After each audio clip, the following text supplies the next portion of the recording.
Hi guys, pauwi na ako ngayon. Galing work. So ang lamig guys, sobrang lamig. Grabe. So, alam mo ba na ang lamig ngayon dito guys? Sobra. Teka lang, maglagay tayo ng So, okay na. Ay, sarap. Para kang ang lamig, naka-aircon. Sarap. Grabe. Alam niyo ba guys, ngayon ay magulo na dyan sa Pilipinas ngayon. Grabe. Ang gobyerno ngayon, puro mga magnanakaw. Diyos ko, sana Lord, yung mga magnanakaw sa Pilipinas, parusahan niyo, Lord. Ayan. So guys, maganda, medyo tignan niyo, may araw pero sobrang lamig. So, pasok tayo sa ating sasakyan. Yeah. Grabe guys, alam mo ba? Alam niyo ba mayroon ditong dyaryo sa Germany na nakalagay ang gobyerno natin dyan sa Pilipinas na sobrang dami ng korupsyon. Grabe. Sobra. Wala na, laman na tayo ng buong mundong mga ano guys, laman tayo ng buong mundo ng ano ba to? Laman tayo ng buong mundo ng balita na sa Pilipinas ay binaha, binagyo at ang daming namatay na tao guys dahil sa mga nasirang tulay dahil sa bagyo. Nasa mga balita ngayon dito sa TV, grabe na ang bansa natin ay ang gobyerno ngayon ay puro mga korap, magnanakaw, matindi. So, my God, nakakahiya. Aywan ko ba?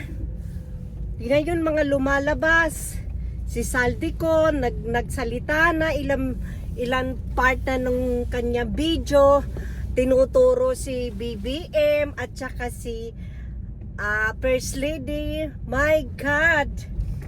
So ngayon guys, sino paniniwalaan nyo?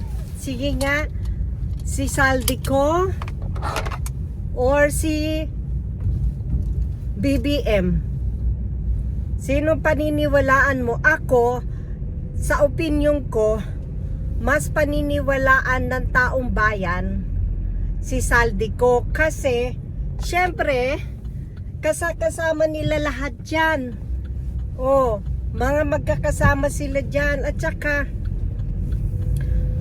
pag ang tao guys ay malakas ang ebidensya na alam niyang totoo, malakas magsalita yan. Kaya ako, ang opinion ko, lahat naman tayo may mga opinion. Ang opinion ko, mas pinaniniwalaan ngayon ang salaysay ni Saldico kaysa kay BBM na hindi totoo daw. Diba? Tapos ang pinalabas pa ni BBM na binablockmail siya ni Saldico, yung daw abogado niya nakipag-negotiate na kailangan wag i-cancel ang passport para wag na siya magsalita pa. Wala naman daw katotohanan yun, sabi nung abogado. So ngayon, hindi na natin alam kung sino nagsasabi ng totoo sa kanila. Puro na lang mga kasinungalingan. Number 1, puro kasinungalingan dyan sa palasyo ng Malacanang. Ay nako, hindi ba kayo naawa? Ang daming namatay sa baha. Buiset. Kung ako lang may magic talaga, alam nyo, kung ako lang bibigyan ng kapangyarihan ni Lord, lahat ng mga nagnakaw dyan sa gobyerno ng pera ng bayan, habang kumakain sila, bilaukan ko sila at para tapos hindi na sila mabubuhay. Grabe, nakakaano. Kaya alam nyo ngayon, Diyos ko, ang daming takot sa gobyerno ngayon dahil pag nagsalita ka, kakasuhan ka, no? Wala nang kalayaan ng mga tao magsalita. Puro pananakot ang ginagawa nila. Noon si PRRD, malaya ka makapagsalita. Freedom of speech ba? Ngayon, wale. Diyos mio Santissima. Grabe, nakakaano na. Tapos takot na takot pa silang maging pangulo si Sara Duterte. Bakit? Dahil alam niyo kung bakit ayaw nila mabalik ang Duterte? Dalawang klase lang yan. Una, hindi sila makapagnakaw sa gobyerno. Tapos ang hanap buhay nila. Pangalawa, hindi sila makapag-adictus benedictus. Dahil yayariin sila ni VP Sara. Diba? Nakita naman natin guys, nung naging pangulo si PRRD ng 6 year, nakita nyo naman talagang gumanda ang ano ng Pilipinas. May disiplina mga tao. Diba?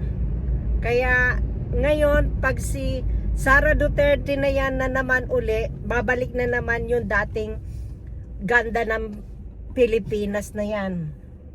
Mawawala na naman yung mga adictus benedictus na yan, na ngayon ay lantara na daw dyan kung saan sa makakabili ka na daw dyan sa karsada ng mga ganun. Grabe. So guys, that's all for today guys, and thank you for watching and enjoy your night. Pauwi na ako guys at tapos na rin ang aking work. So guys, thank you for watching and have a nice days. Bye!